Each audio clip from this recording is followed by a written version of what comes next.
নমস্কাৰ বন্ধু বান্ধৱীসকল, আমি আৰু গৈ আছোঁ চব আমাৰ লগৰজনী মানে বেবীতে হ'ল তাতে চাবলৈ। আমি টমটমত ভাড়া কৰি আহিছোঁ দেই, ঠিক আছে।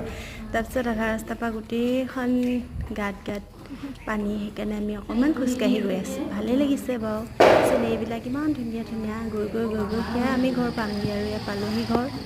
সেই আমাৰ লগৰগৰাকী সেয়া সোমাই গৈছে, ময়ো সেয়া পালোহি। সেইটো টিকলা বেবীটো, টিকলু মাইনা এইটো ৰাণী সেইটো টিকলা বেবীটো। এই আৰু তিনিও চিনি পাব আৰু আমাৰ লগৰগৰাকী পঢ়িলেগৈ। ল'ৰাটো জুমি চাইছে।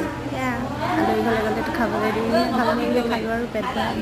তাৰপিছত খাই মেলি লৈ বাই দাদা দি আহিলোঁ। এয়া ৰাস্তাত পানী গতিকে আমি খোজকাঢ়ি আহি আৰু আকৌ স্কুল পাই গ'লোহি আৰু বাই বাই। চোৱাৰ বাবে ধন্যবাদ ভিডিঅ'টো।